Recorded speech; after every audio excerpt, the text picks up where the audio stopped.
महाकाल शिव की महिमा अपरंपार है।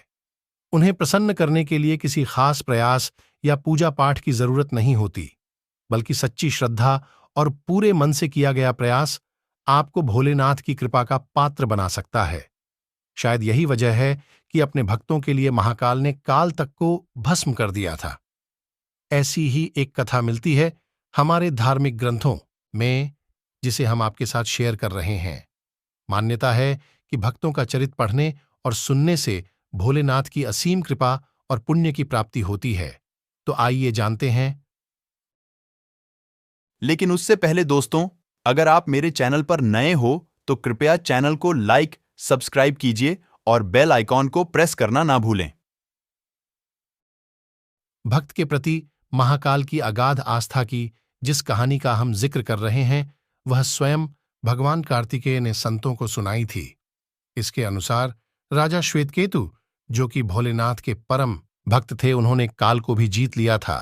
राजा श्वेतकेतु सदाचारी, सत्यवादी, धर्म के मार्ग पर चलने वाले शूरवीर और प्रजापालक थे।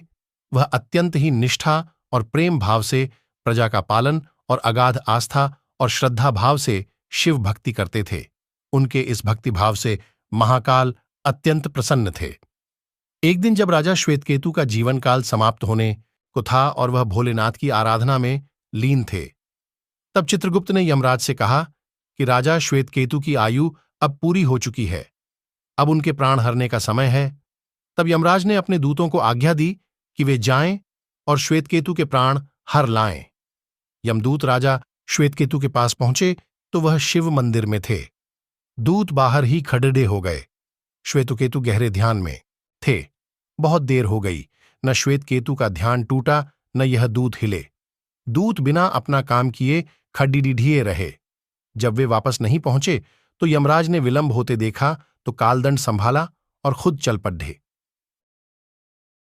दूतों के आने में देरी होने के चलते यमराज स्वयं ही राजा श्वेतकेतु के प्राण हरने पहुंचे, लेकिन वहां उन्होंने देखा कि वह तो महादेव की साधना में लीन है।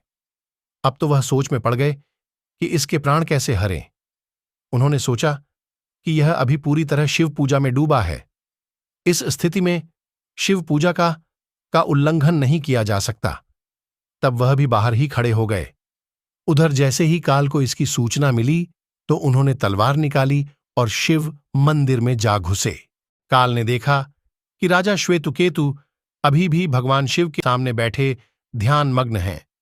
वह झपटकर आगे बढ़ा और जैसे ही उसने राजा श्वेतकेतु का सिर काटने के लिए तलवार उठाई, शिव ने अपना तीसरा नेत्र खोलकर काल की ओर देखा।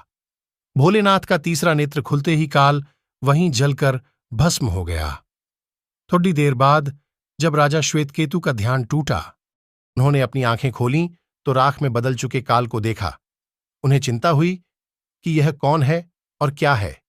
श्वेतकेतु ने भगवान शिव से पूछा, हे भोलेनाथ, ये किसकी राख है? इसे किसने और क्यों जलाया? तब भोलेनाथ ने बताया कि यह काल था जो कि तुम्हारे प्राण हरने आया था। राजा श्वेतकेतु ने कहा कि हे महाकाल, यह तो आपकी ही आज्ञा से तीनों लोक में विचरता है, लोक को नियंत्रण में रखता है। इसी के भय से तो लोग पुण्य कार्य करते हैं। आप इन्हें अतिशीघ्र जीवनदान दे दें। शिवजी की कृपा से कालजी उठा और उसने उठते ही श्वेतकेतु को अपने गले से लगाकर बोला, राजा, तुम जैसा तो तीनों लोकों में कोई नहीं है। तुमने तो अजेय काल को भी जीत लिया। अगर दोस्तों आपको मेरी वीडियो अच्छी लगी तो कृपया चैनल को लाइक, सब्सक्राइब कीजिए और बेल आइकॉन को प्रेस करना ना भूलें। Happy times.